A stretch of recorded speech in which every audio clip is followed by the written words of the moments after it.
game is good. This game is really good. Now, initially I wrote this game off as just a quick Disney cash grab.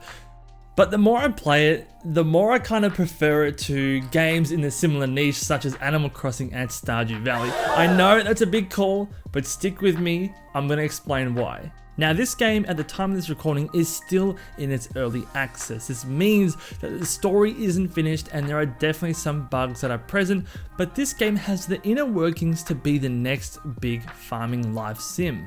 Now, you create your own character and the character creation menus are decent enough. It's not super amazing like it might be in Black Desert Online, but for this kind of game, it definitely serves well enough. There is enough in here for people to truly feel like they can be represented and express themselves. They even have particular religious attire and certain physical skin conditions as options when customizing your character, which I found to be so inclusive. There are also multiple avenues in this game for further customization.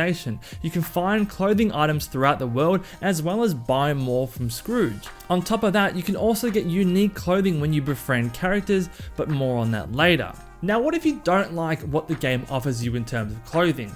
Let's say you don't like the unique clothing from your friends and you don't like what you can get in the store.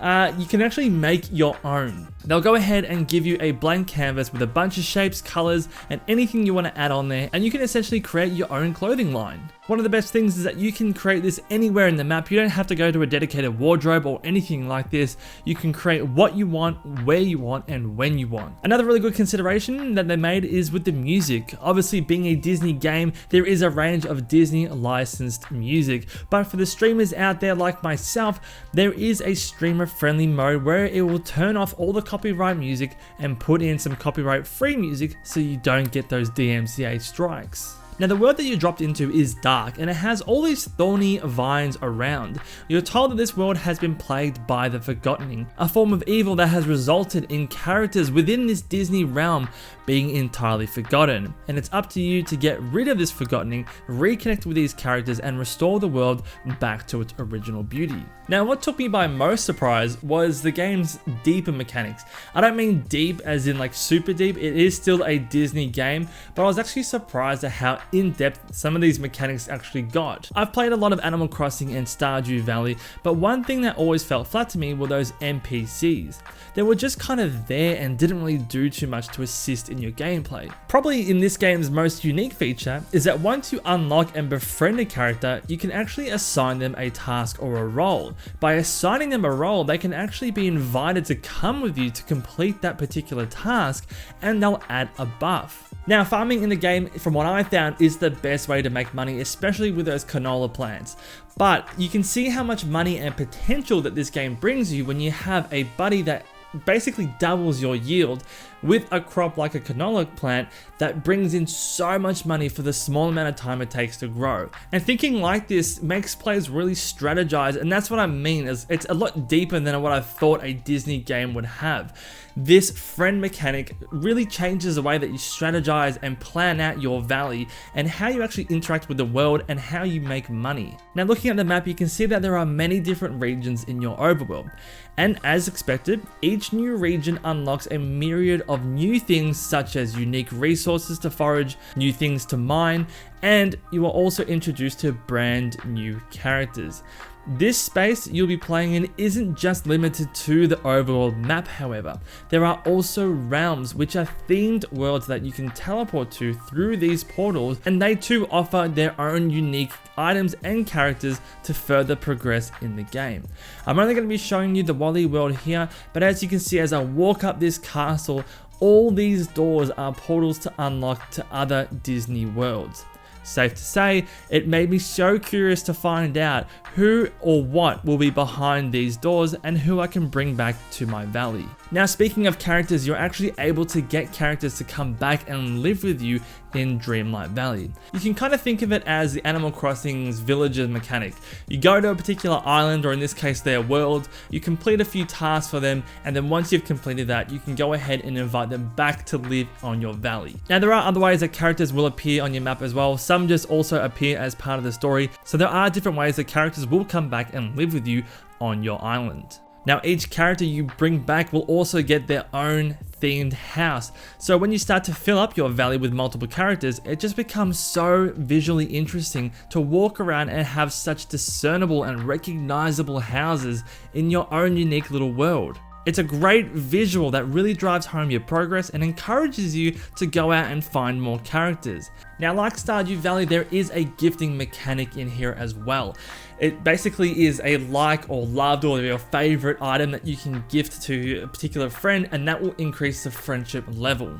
Now, I did find this to be kind of shallow. You can pretty much gift anything to a player and it will in some way or capacity increase the friendship a little bit. Obviously, if you're going to give a liked or a favorite or a loved item, that's going to increase your friendship meter a lot more, but you can kind of get away with just giving them whatever you have in your inventory and you should be able to build up enough levels quite quickly. Now, speaking of progress, there is so much to do in this game. There's gardening, fishing, mining, foraging, and digging, and all of these roles can be assigned to characters to obtain those further buffs as I was talking about earlier.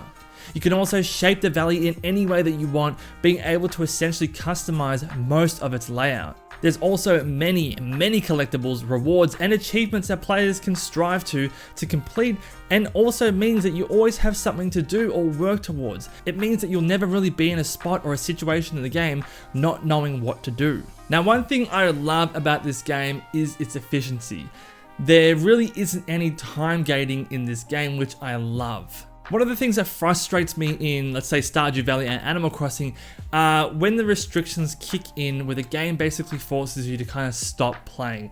In Stardew Valley, it's the nighttime where you are forced to go to sleep. That really kind of annoyed me because I'm like, that's a whole half a day that I'm missing out on playing, and I'm forced to go back to my house, and it just didn't sit well with me. I love Stardew Valley, but it just didn't sit well with me.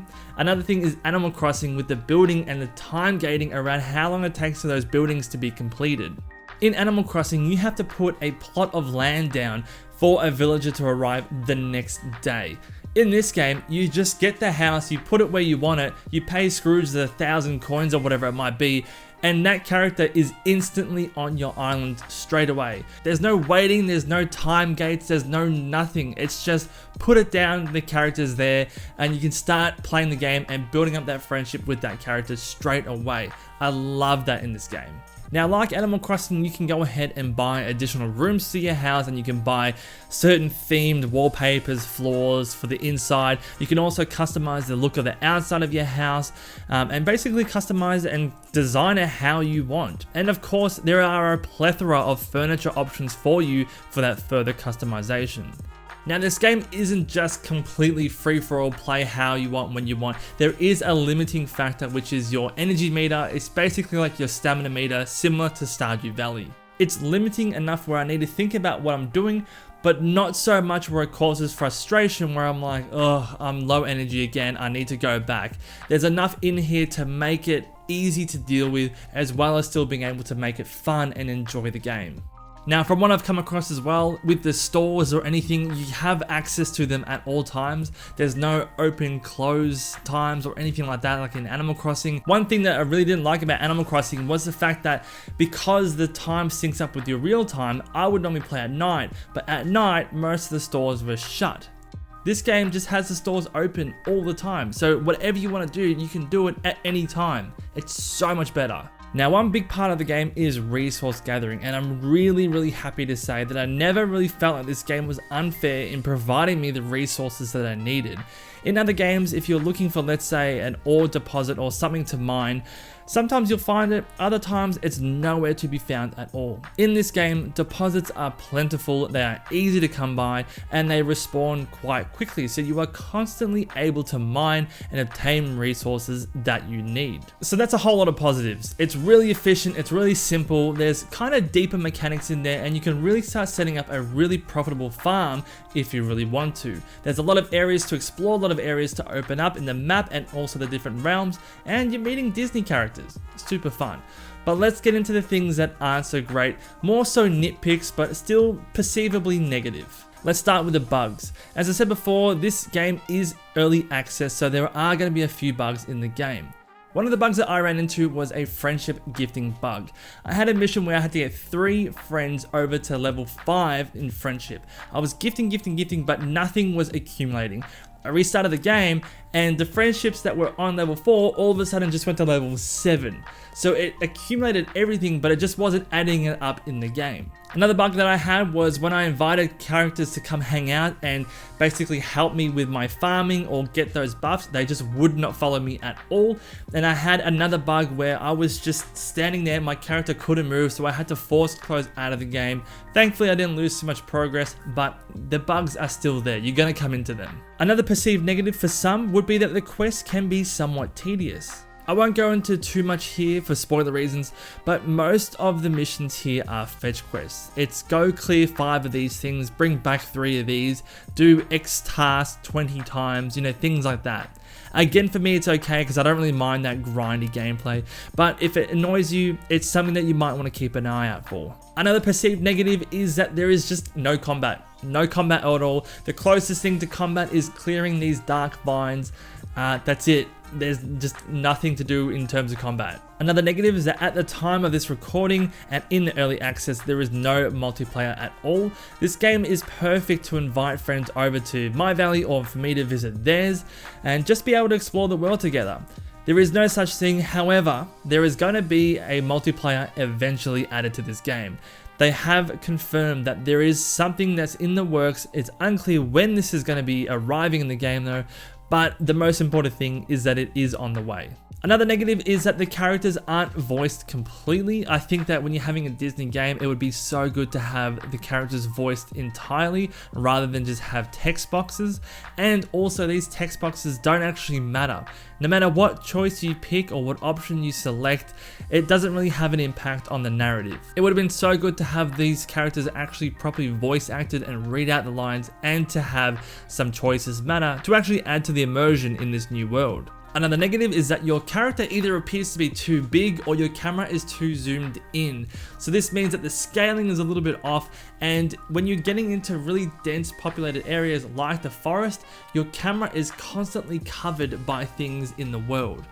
A little bit frustrating, nothing too bad, but it's just something to note. Another negative to me, and this is again a personal preference, is that like Animal Crossing, this game will sync to your actual time. This means that, like me, if you play a game mostly at nighttime, you'll be experiencing about 70 to 80% of this game at night. And lastly, something that really irks me is that there's no sprinting. The walk cycle in this game is quite slow, but there's no actual way to increase the speed or to have a sprint button at all.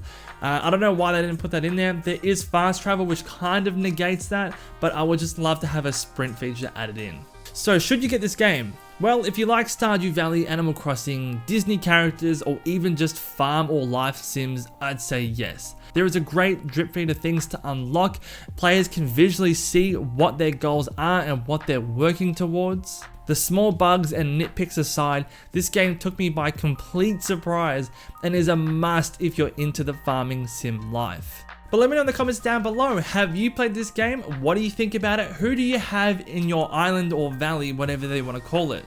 But that's all for today's video, guys. Thank you so much for watching if you made it this far. If you did enjoy it, please go ahead, leave the video a like and sub to the channel. I greatly appreciate any support. But that's it for today. Take care, stay safe out there, and I'll see you in the next one.